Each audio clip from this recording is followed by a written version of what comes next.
more my, thanks, Bob. Thank you. All right.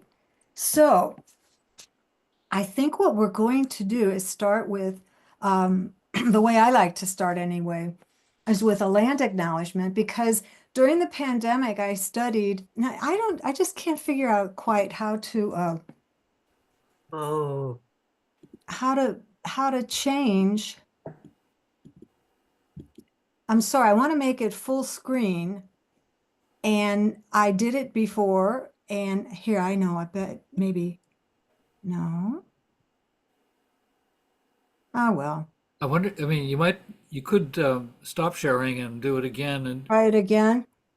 Well, just make okay. sure. Okay, No idea what that stop is. share. Okay. Oh, and there's Carolyn and Marianne and Margaret. Hello. And Roger's here. Wonderful. This is great. Sometimes we've only had a couple people with us and it's been a little bit tricky. Okay, so now we'll see if this is any different. It's not. Marianne, may I Yeah. just ask while you're getting set up? I know I came in a little late. I was trying to find that link again. Um, when I went to the Veritas, the website, I was Yes. trying to find the labyrinth where you said when you go through it tells you where you've been. What's that under? Go to the web and go to Worldwide Labyrinth Locator. If Oh, that's so I what have you to look want at to the find. physical one. Okay. All No, right. you want to, what do you want to do? You want to print a labyrinth? No, you had mentioned that there was one you could do online where you touched it, it would show you where you've Oh, been. it's not on Veritas. It's on it. This is like you download Labyrinth Journey. That's an app, a free app. And you download it on your phone or whatever. And then what happens is when you walk it, I have to walk with my baby finger. The path turns a different color. The path turns blue. So that's what I meant when it shows you where you've been. Labyrinth Journey, and it's put out by Mount Mojo, and it's free, totally free. And I've communicated with Mount Mojo. They sound like very, very good people and legitimate folks. Mount Mojo. That's it. You've got it. Let me know if you like it. Okay, so this is still that's big enough, I guess, is it, Bob? Yeah, it's fine. All right. So during the pandemic, I did a free webinar with Diane Longboat of the Mohawk Nation, and she taught me, and I really took it to heart, that anything important, before we start anything important, we we do an invocation of thanks. And that's what the Mohawks do. And that's what the Haudenosaunee people do too. Dr. Robin Wall Kimmerer is a mother, a plant ecologist, a writer, and State University of New York distinguished teaching professor at the SUNY College of Environmental Science and Forestry in Syracuse. She serves as the founding director of the Center for Native Peoples and the Environment. And she writes, I just finished about the serviceberry. Uh, Braiding Sweetgrass was the other one I read, and she's got one about moss that I guess I'll have to read next. But Braiding Sweetgrass was just wonderful. She teaches that kinship, K-I-N, kinship, begins with paying attention to all the more than human beings around us. And when we do this, we develop a gift giving, a gift thinking. We see how many blessings we have, how many gifts we have around us that we've done absolutely nothing to earn. And it leads us then to gratitude. And we think of these beings as our kin. And I know I've heard Native people talk about, and I've read about tree people and fish people, and they think of them as part of all their relatives. Therefore, we want to pay more attention to them, and the cycle perpetuates, which is exactly what I believe the earth needs now. We need to care for one another in that respect. And so, because labyrinths are connected to both place and people, we want to deepen this connection. And now we begin with an attitude of gratitude. And I'd like to start by honoring the cosmos. If you want to stand up and do some body prayer while this is happening and face the directions, you're welcome to. I'm still kind of reading, so I probably won't do that this time. Um, our cosmos, 13.8 billion years old. The observable universe is 93 billion light years across, constantly expanding at a speed that even exceeds the speed of light. Our common story, yours and mine, is very big and very old, very wise and very creative. I honor our cosmos, our container. And I honor our home. From the Thanksgiving address of the Mohawks, let us put our minds together as one and send greetings and thanks to our Mother Earth, who sustains our lives with her many gifts. When I look north to the earth of which I'm made, I thank you, Earth. And when I look east to the air within my lungs, take a big breath. Oh, I thank you, air. When I look south to the warmth of the sacrificing sun that provides us with photosynthesis and plants, I thank you, sun.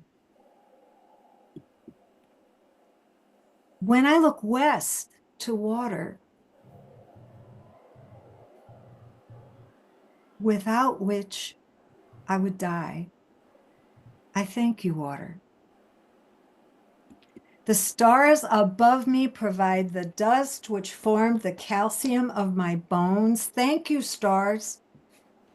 The minerals and microbes and mycelial systems beneath me provide unseen grounding and essential communication.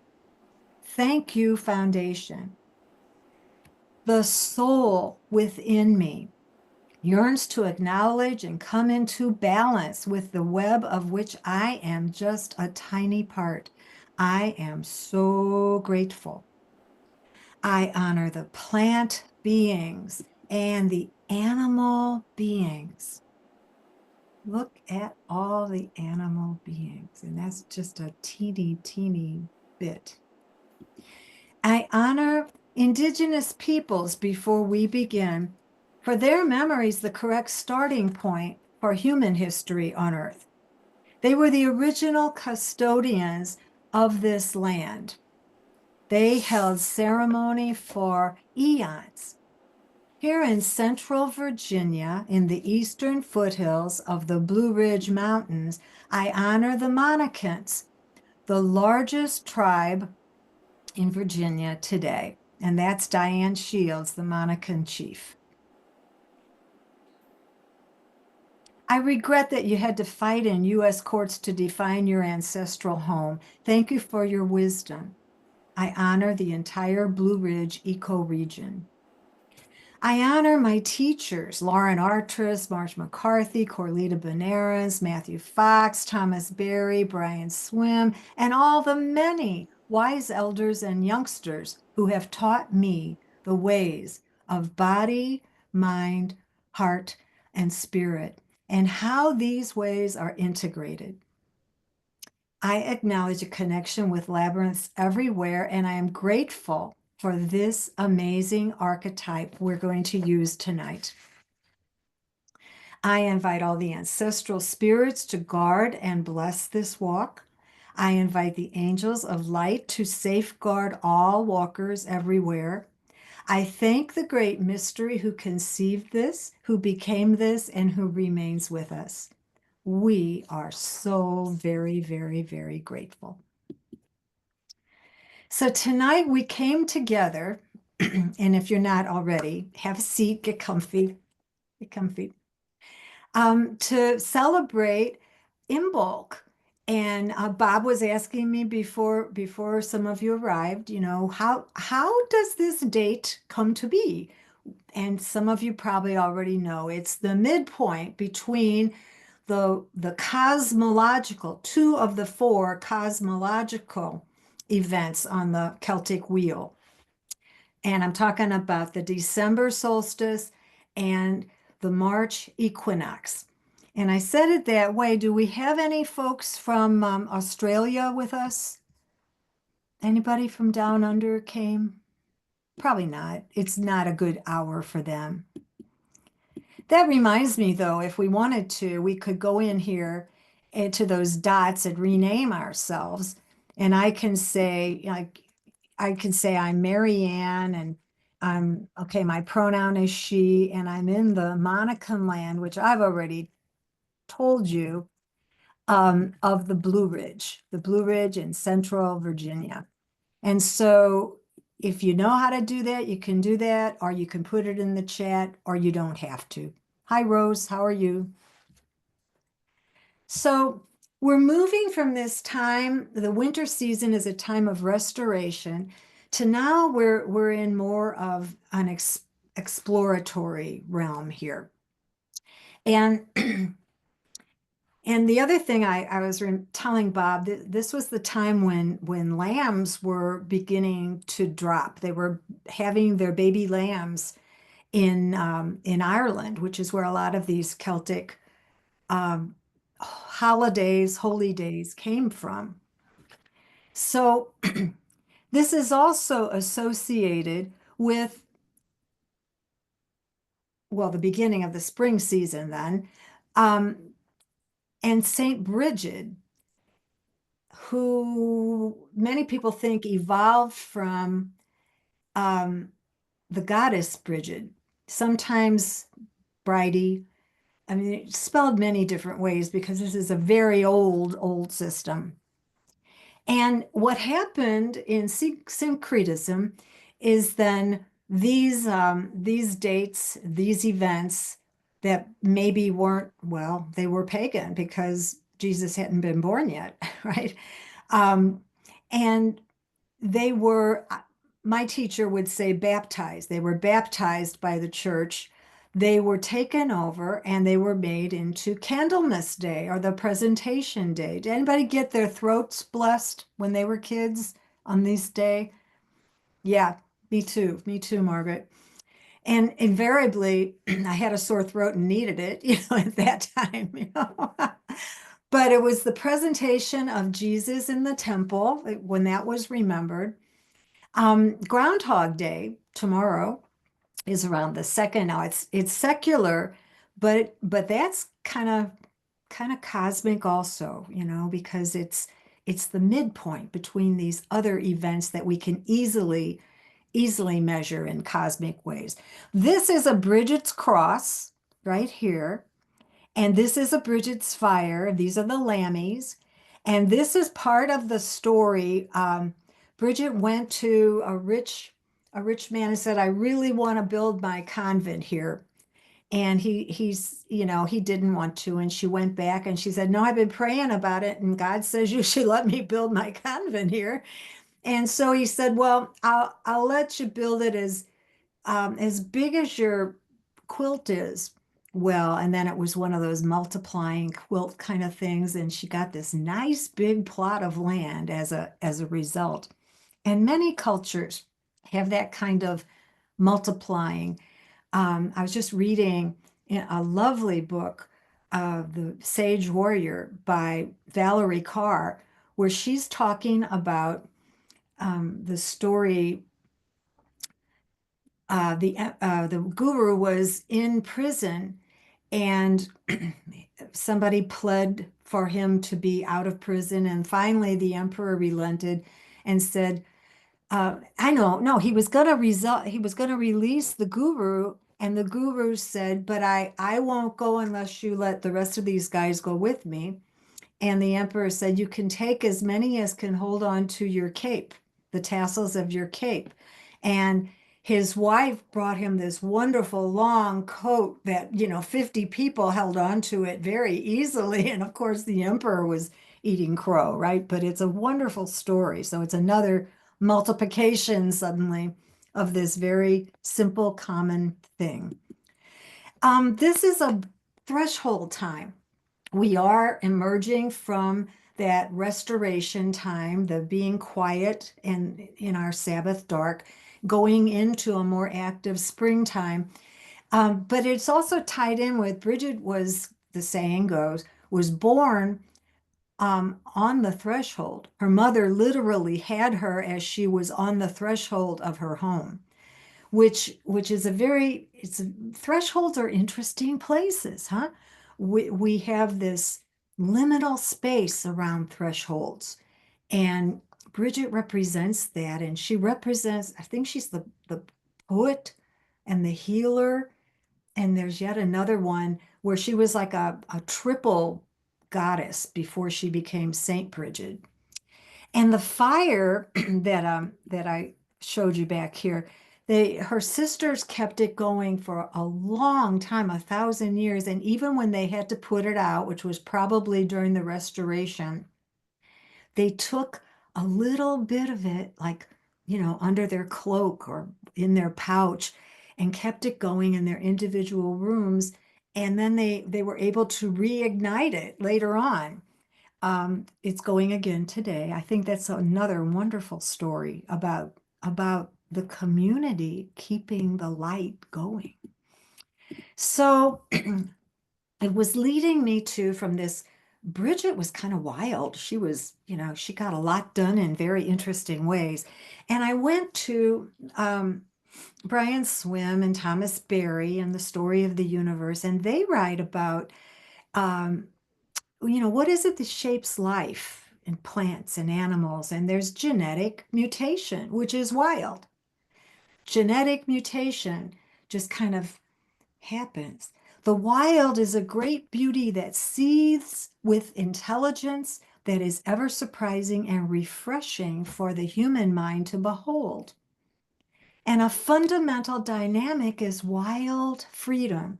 I never thought much about it, but one thing I was taught when I was little is that one of the greatest gifts we've been given is our free will. We're not made to do, we don't have to do anything. I know they say we have to pay taxes and die, but I know that. But it's our free will. Now we have to inform that free will. We have to talk to the right smart people, good people, read, study, think, discern, pray. We have to do all that.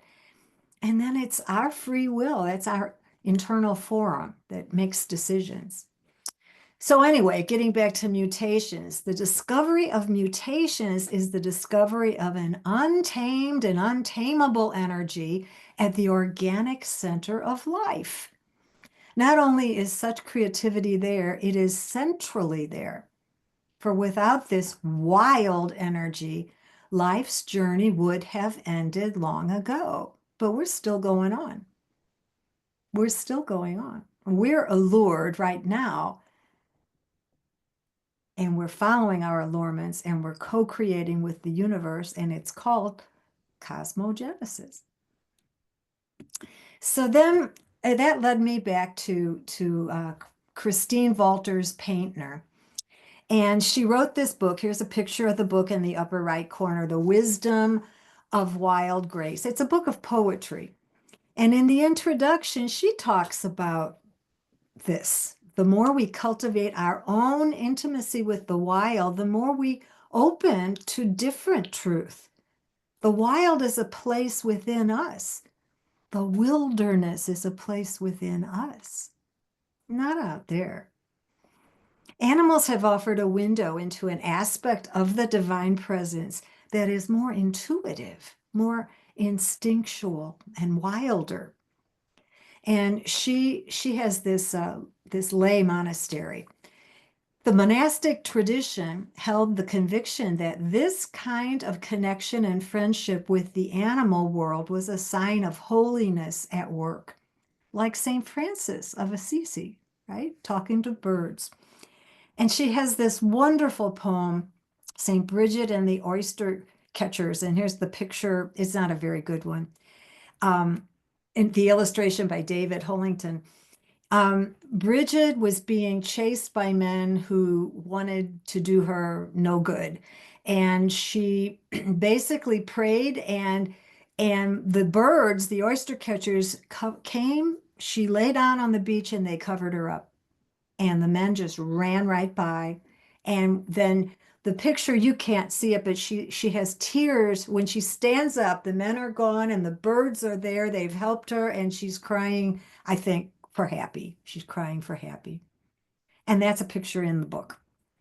So this is the time when we can align our spirits with our plant sisters.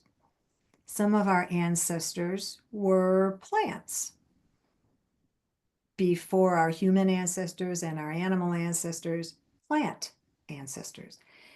And we can do that. We can trust the knowing intelligence of Mother Earth, and soon we will sync ourselves with the energy of initiation and reinvention.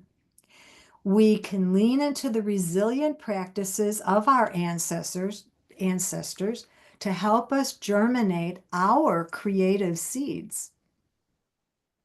Soon we'll begin to access our potential energy and utilize that momentum to push through any obstacles around us to reach the light at the surface. We must bring our personal gifts, purpose, and our knowing, our intuition forward. Get to work with peace in the spirit and a compassionate heart. And between last Imbolc and this Imbolc, I read two wonderful books that kind of have to do with this, and I think you might like. One of them is called Thus Spoke the Plant.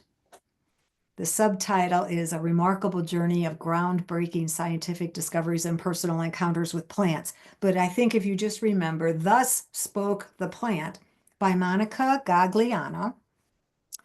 Suzanne Simard does the foreword.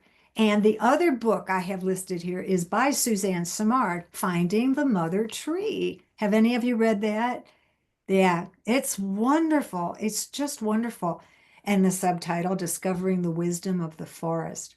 They're both stories about women who are called to this study of plants.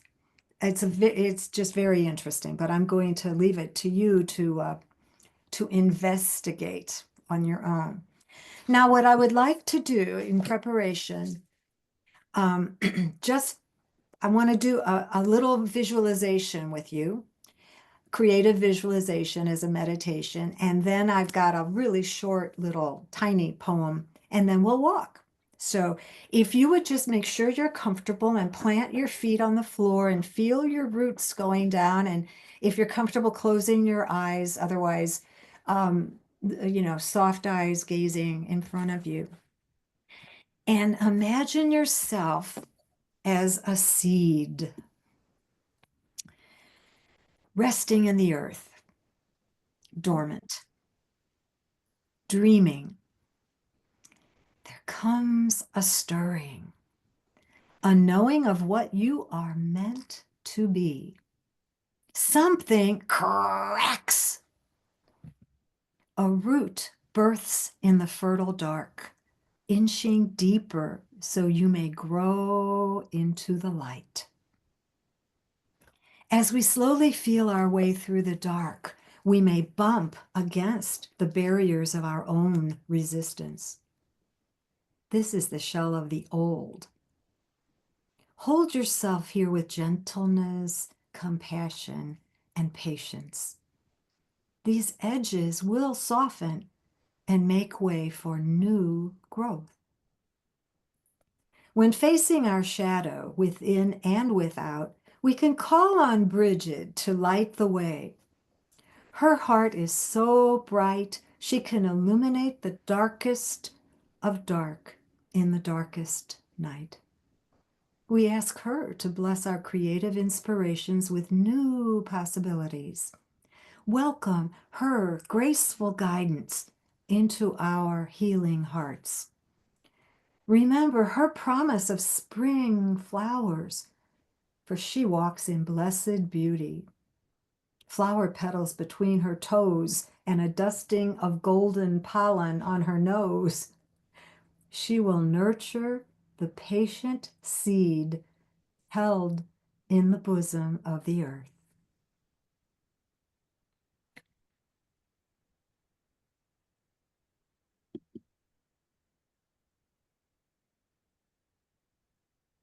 Thank you. When you're ready, open your eyes. And the last little thing I wanted to share is also from Christine Walter's Painter. Bridget's feast day is today, February 1st, which in the Celtic calendar is also the Feast of Imbolc, or tomorrow, according to my calendar, and the very beginning of springtime. She is the first sign of life after the long, dark nights of winter. Snowdrops, these beautiful little flowers, the first flowers of spring, are one of her symbols. As you're coming back, you might want to think about what might you choose as your personal symbol of rebirth and awakening. So snowdrops are one of Bridget's symbols. I showed you some other ones too, but what might you choose? We're going to walk. If you didn't bring an intention, and you may have, if you brought one, go with your intention. If you didn't bring one, I suggest this. May this planet and all beings know perfect, life-sustaining peace now. And I suggest you just really focus on that before you start walking and all the way in. And then maybe when you get to the center, you just let it go. It is. This planet and all beings know perfect, life-sustaining peace now. So tonight our music will be 2 pieces. So it'll be about a little more than 8 minutes of music. And then if you can stay, I'd love you to stay and hold the space while other people are walking. And maybe we'll share that, what's your symbol for your awakening when we finish this. Or any other insight that comes to you, or any question, anything you want to talk about. So with that, I am going to stop that share. And I'm going to start the music.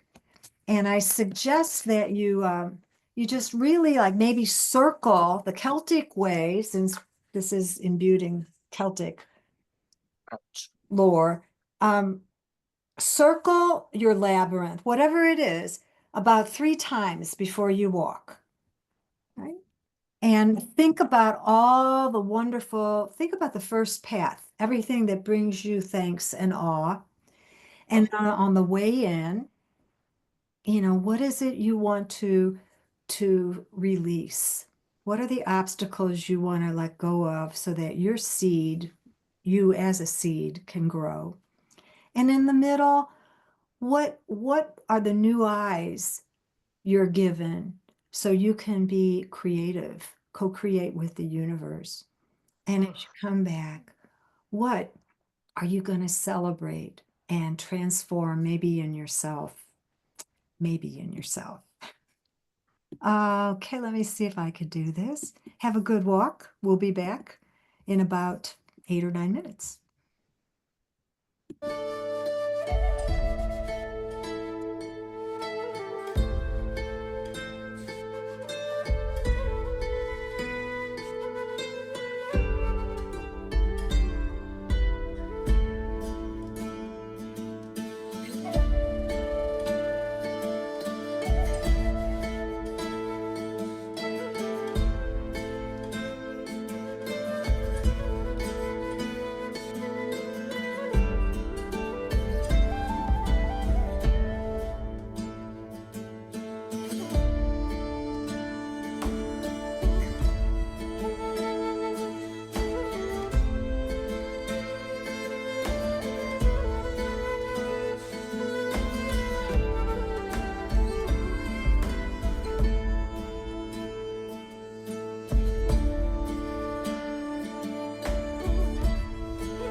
It seems that most of you are finished walking.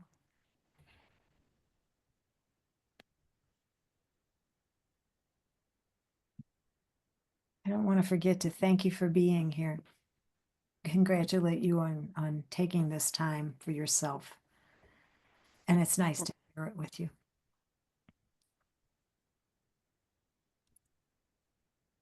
Anybody want to share what your symbol, what symbol might be, what might the symbol be for your reawakening?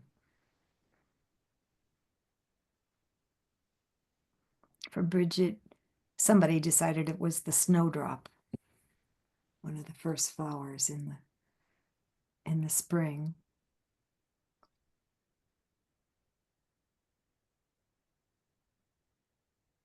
Is anybody where there's still a lot of snow right now?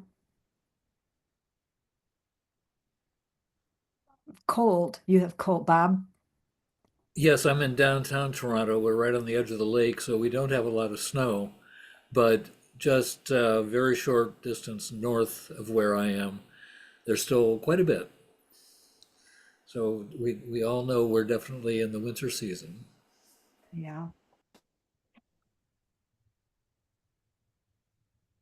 Yes, Carolyn. I know for myself, growing up primarily in Oregon, we had rose bushes in the backyard. And my mother would always delight that they would come into bloom in like mid-January. So for me, I'm going to choose the rose because it wasn't at all unusual for us to have blooming roses in our backyard in Oregon in February. Nice. Boy, I can remember an unusual December where we still had roses, but they weren't blooming early in February. Portland is called the Rose City because the roses do really love it out in Portland. Yeah. Is Portland's on the river, the Columbia? Yes. Yeah. And Kathleen, did you have something?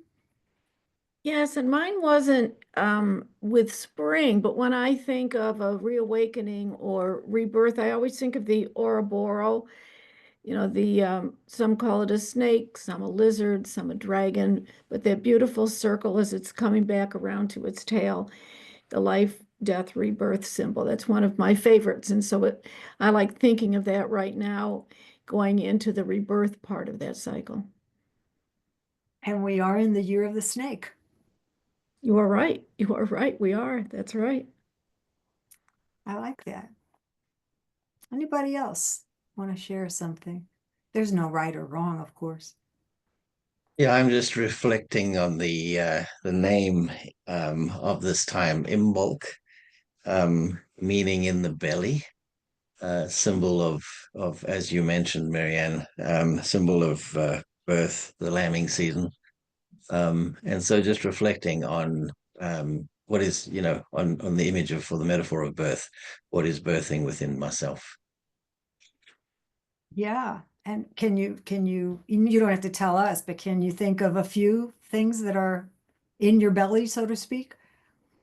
Quite a few things, yes. Nice. Nice. Yeah. Thank you for saying that. I know I didn't this time. Margaret O'Rourke, is this all very familiar to you?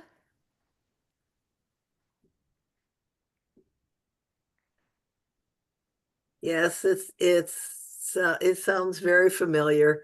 Uh, and Bridget was a real person, Bridget of Kildare. She was born into slavery, but then eventually she founded this huge monastery for both men and women. So there's a lot of history there also. Thank you for saying that. Um, there are some people who think she was also made a bishop. Well, she invited a bishop to co-found or as a kind of a co-spiritual director with her in the monastery. Yeah. I think those must have been really, really fruitful times for spirituality. Mm-hmm. I think I just, Yeah. yeah. Bob. I'm remembering too. number of years ago, I used to be quite active in the local sacred circle dance community, which was so wonderfully energizing and a very lush community. But they also marked certainly the solstices and the equinoxes and also we had one particular dance. I've forgotten the precise name, but it was about and in honor of Brigid, and in particular her ferocity in battle and leading the troops into battle and whatever. And it was how am I trying to say this? You felt it in your entire body when dancing this because of the way it was choreographed, and it never ceased to surprise me with the power and the strength that was conveyed in this dance. And so I always think of that aspect of St. Bridget as well. Yeah, thank you. Thank you for sharing that. And the power of movement, joy of dance. Absolutely. Yeah. Nice. Anybody else have anything to share? Yes, Jean, you're muted. There you go. I'm remembering that my grandmother's sister, I never met her, but her name was Bridget. They called Aunt Bridgie, but apparently she was quite fierce and brave and bold. I think some of the sisters were a little scared of her, maybe, but she had good power. They had all come over like in the teens and the 20s of the last century, one by one. They were maids, in people's houses, and they brought each other. Called immigrant train, I think. And but Aunt Bridgie, I was sorry I never met her, but she she was a force. So this is very interesting to hear about St. Bridget.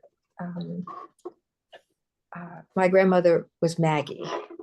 She was a younger one, but I think Bridget was a force to be. I mean, I still feel it. I still feel it in a good way. Brave immigrant girl, and she got married, had a good life, and everything good for her. Good. Yeah. I always wonder, did she take the attributes from her name, or did they give her the name because they saw that in her even as a little infant, Yeah. Oh yeah, it's hard to know. Yeah. My nephew has a daughter named Bridget, and I said, "Oh, did you name her for Saint Bridget?" And they didn't know a thing about Saint Bridget. It was like, "No, we named her for Colleen's mother or grandmother or something," It's like just strictly a familial thing. But they call her Jet. Oh. This little one they call Jet. She's not so little anymore. She's in college, Anyway, they get big, don't they? Oh, anybody else? These are lovely sharings. Thank you so much. I'm noticing Rose's background. Is there a story behind that labyrinth? You're muted right now? Yes, there is. I'm in New Zealand, so it's summer. So we have lots of roses.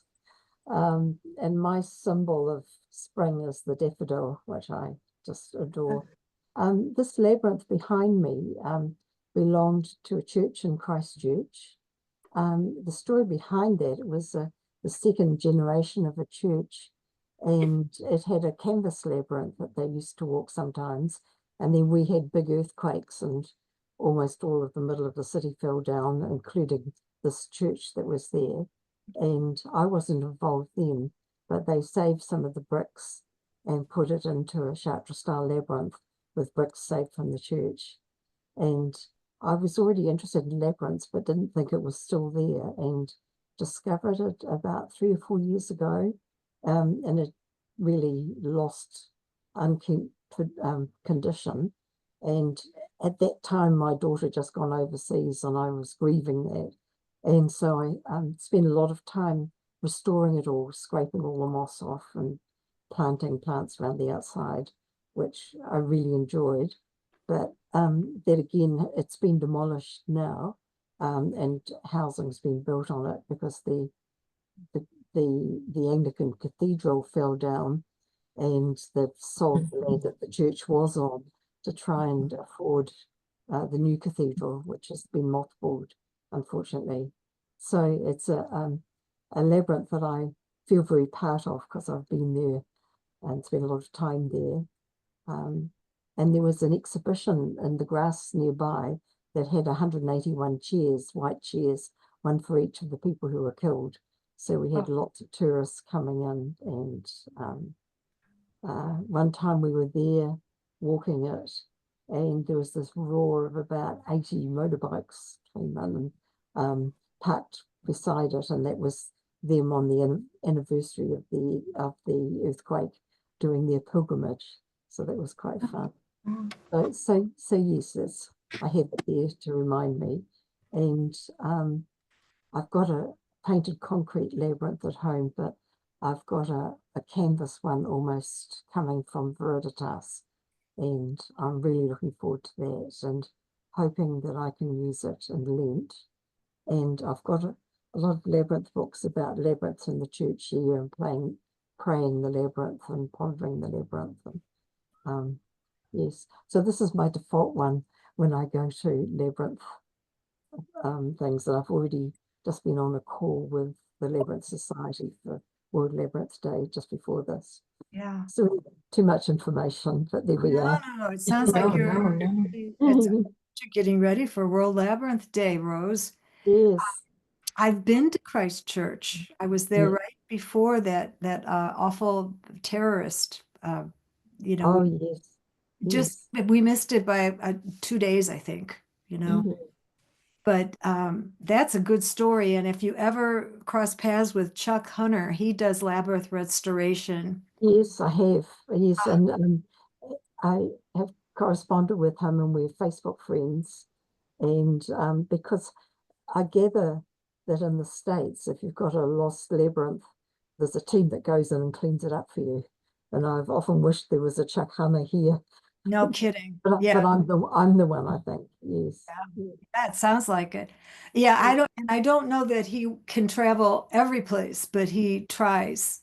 I had the pleasure of serving on the council with him for a few years, and I've met him, and he's a nice guy.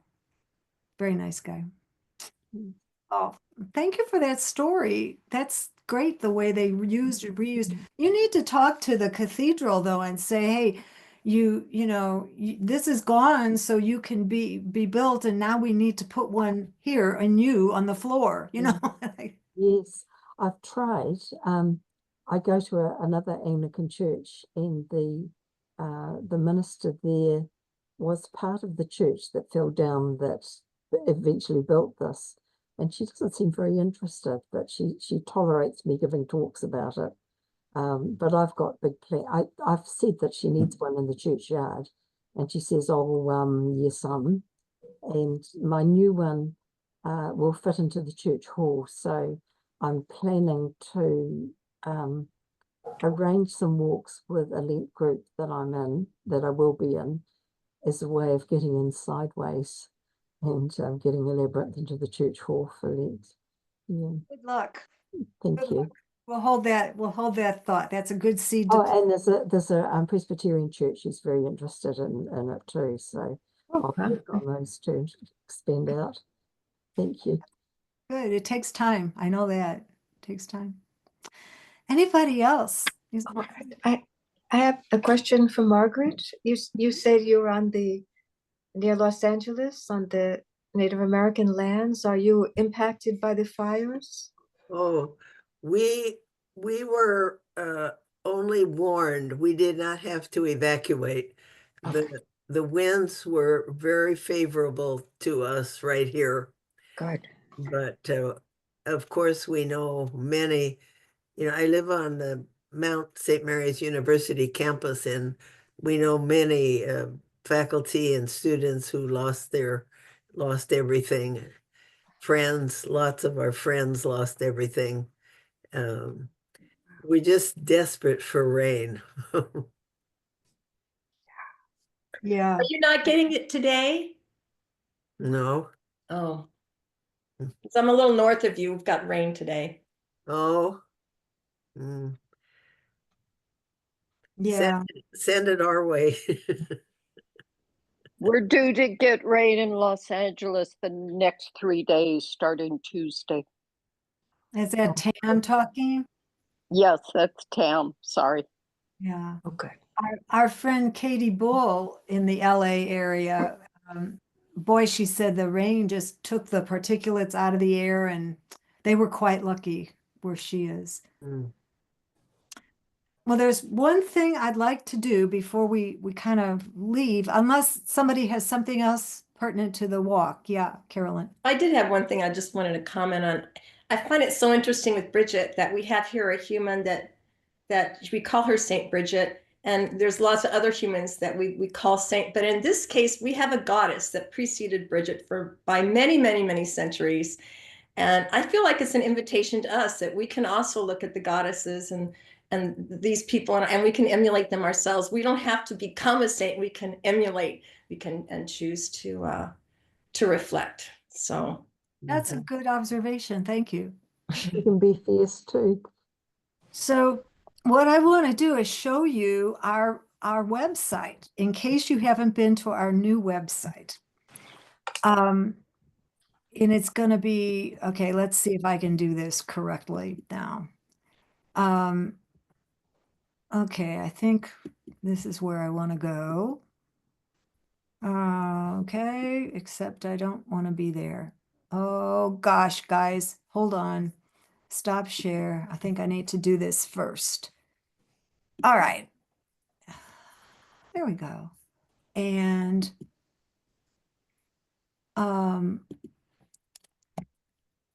okay.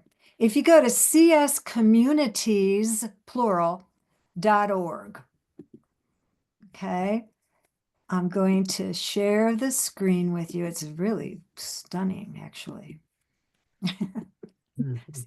Charlie did a good job. It's beautiful, yeah. Okay, and up at the top, there's a lot of information here, and it's still being developed. But if you go to events, calendar, event, I'm just going to go to the calendar, and show you. So for February, here we are on the 1st, Imbolc, 7 p.m. Tomorrow, there's a first Sunday. If you'd like to see what a creation spirituality worship service is like. Wednesday, we're in the middle of the Deep Ecumenism course. Thursday at 4 o'clock, there's First Thursday, which has, sometimes it's global kinship. This time it's global dreaming. In May, there will be the Bealtaine Labyrinth walk. What am I missing? Cosmic Vespers. So there's an event every first Thursday at 4 o'clock, but they change. The events change. And at 7 o'clock tomorrow, Kaleo and Elise are offering Chi and Grace. It's Qigong. I don't know if Elise is offering haiku writing during this time or not, but there's a lot going on. And on the second Tuesday, which would be the 11th, it's not even on here yet because I still have to confirm with this woman. Roxanne Schuler does a beautiful song paths. If you like to sing and you're looking for inclusive music, it's really quite nice. And if you're interested in anything, then you click on it. Like tonight, it shows you there's the link, right? And then our tech guy lets you in when you get to the room. So if you go to events, it's a little different. It looks a little different. Here's the global dreaming that's going to be on first Thursday. Here's first Sunday. All the events. We have certification courses and we have elective courses. Oh, and we've got some classes, certification classes coming up. Carolyn's going to teach Sins of the Spirit, Blessings of the Flesh. Done.